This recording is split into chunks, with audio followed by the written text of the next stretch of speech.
A veces hay fracasos que, si los miras bien, en realidad no son fracasos. Simplemente llegan en el momento equivocado. Y bueno, cuando eso pasa, cuando una idea se adelanta a su tiempo, puede ser devastador, puede destruir a la persona que la tuvo. Y de eso justamente vamos a hablar hoy. Así que vamos a meternos de lleno en la historia de un hombre que vivió esto en carne propia. Hablamos de alguien que supo lo que era el éxito, que lo tuvo en sus manos y que después vio cómo se le escurría lentamente entre los dedos. Y todo por una decisión que lo cambió todo. Ok, sección 1, un fracaso adelantado a su tiempo. La historia, como ya se imaginan, es la de Herman Melville. Pero ojo, para entender de verdad su fracaso, es clave, es fundamental entender primero su éxito. Porque él no siempre fue un genio incomprendido. Sección 2. La cima y el abismo. Y es que antes de caer en el olvido, mucho antes de que Moby Dick se convirtiera en Moby Dick, Melville era un autor popular, de verdad popular. Y claro, su caída fue tan brutal precisamente porque había estado muy alto. Miren, el éxito temprano de Melville tenía una fórmula muy clara. Sus primeras novelas eran de aventuras, de lugares exóticos, y se vendían increíblemente bien. Era un autor leído, reconocido. Su nombre, de verdad, tenía peso.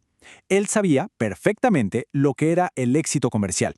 Y aquí está lo interesante. Sus libros funcionaban porque le daba al público exactamente lo que quería. Así que, para que quede claro, Melville no era un donadie, para nada. Era alguien que tenía muchísimo que perder, la atención de todo el mundo. Y entonces, pasamos de la cima al abismo, de ese éxito inicial a un lento, dolorosísimo declive. Porque no fue algo de la noche a la mañana, fue un desvanecimiento gradual. Imaginen esto, el mundo que antes lo escuchaba, de repente empieza a mirar para otro lado. Las ventas caen, el interés desaparece. Esa fórmula que antes funcionaba a la perfección, de pronto ya no funciona más. Es una agonía lenta ver cómo te vas volviendo irrelevante. Sección 3. La apuesta de una vida. Y aquí es donde la historia se pone realmente interesante. Pensemos un momento. Estás en pleno declive. ¿Qué haría la mayoría? Pues volver a la fórmula segura, ¿no? A lo que ya funcionó. Bueno, Melville hizo exactamente lo contrario. Apostó todo, pero en la dirección opuesta. La pregunta era esa, ¿repetir la fórmula probada o arriesgarlo absolutamente todo por una visión personal? La encrucijada no podía ser más clara. Por un lado, darle al mercado lo que pedía, lo fácil. Por otro, seguir ese llamado interior, esa idea mucho más oscura, más compleja y sin duda mucho más arriesgada. Y al final, tomó una decisión. No escribió lo que el público quería, escribió lo que él necesitaba escribir. ¿Y este es el punto de quiebre. Fue una decisión totalmente consciente de abandonar la búsqueda de aplausos, de aprobación.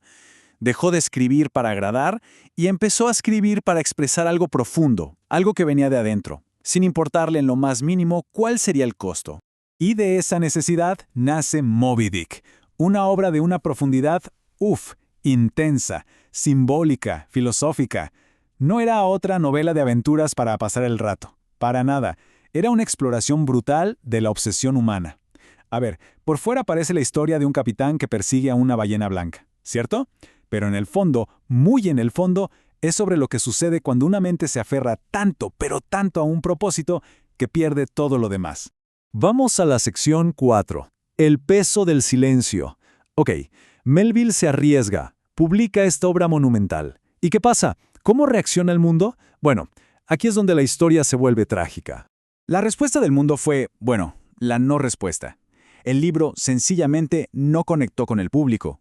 No se vendió como se esperaba, para nada. No generó ningún impacto importante. Fue, en pocas palabras, ignorado. El problema fue inmediato y brutal. La obra no era ligera, no era fácil de leer, no era lo que la gente esperaba de él.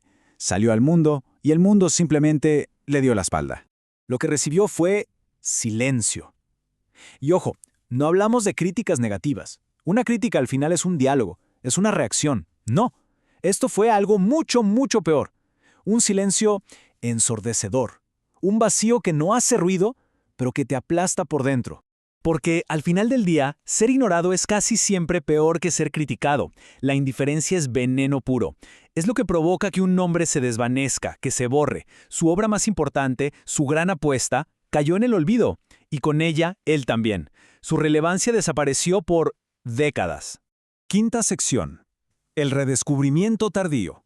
Pensemos en esto. Durante casi 80 años, Moby Dick existió, estaba ahí en las librerías, pero a nadie le importaba. Era una simple nota al pie de página en la historia de la literatura. Hasta que el tiempo, que todo lo pone en su lugar, finalmente le dio la razón. Y este viaje se ve clarísimo aquí. En 1851 se publica y es un fracaso comercial total. En 1891, Melville muere. Y muere en el olvido. Pasan los años y es hasta por ahí de los años 1920, que una nueva generación de lectores y críticos redescubre la obra. Y hoy es un hito de la literatura mundial. Pero el viaje, ¡qué viaje tan largo y solitario! Es increíble el contraste, ¿no? Lo que en su tiempo fue visto como un fracaso, hoy es una obra maestra. Lo que se consideró un error, hoy es una genialidad. Lo que fue ignorado, hoy es esencial. Es una lectura obligada. La historia, al final, puso las cosas en su lugar. Lo que fue un capricho incomprensible se convirtió en un acto de genialidad. Pero hay un detalle, un pequeño, gran detalle que lo cambia todo. Él ya no estaba ahí para verlo. Y aquí es donde la historia se vuelve profundamente trágica. En esa ironía, Melville murió sin tener la más mínima idea del destino que le esperaba a su creación. Nunca, jamás, fue testigo del reconocimiento ni del inmenso valor que el mundo, tarde, pero le terminaría dando a su obra. Y con esto llegamos a la última parte, un espejo para creadores, porque es justo aquí donde la historia de Melville deja de ser algo del pasado, un cuento sobre un escritor del siglo XIX, y se convierte en un espejo, un reflejo que nos interpela hoy. Pensemos un momento, cualquiera de nosotros, en algún punto, crea algo. Puede ser una idea, un proyecto, una simple decisión, algo que no se entiende de inmediato. La historia de Melville nos pone de frente con esa realidad, que es súper incómoda, que el valor de las cosas no siempre se reconoce en el momento, y que lo más importante, a veces, no se entiende a la primera. Y entonces cuando llega esa falta de validación, cuando nadie parece entender lo que se hizo, quizás la pregunta clave que hay que hacerse es esta. ¿Se creó desde una necesidad de agradar o desde una necesidad de expresar? Porque la respuesta define todo. Define si el valor está en cómo lo reciben los demás o en la intención con la que se hizo.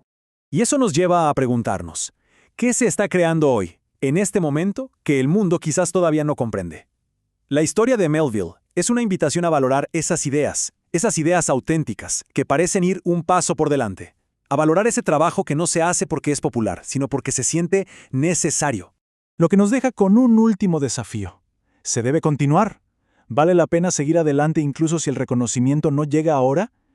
Es una pregunta sobre la perseverancia, sobre la fe en la propia visión, incluso cuando la única respuesta que se recibe del mundo es silencio, el más absoluto de los silencios.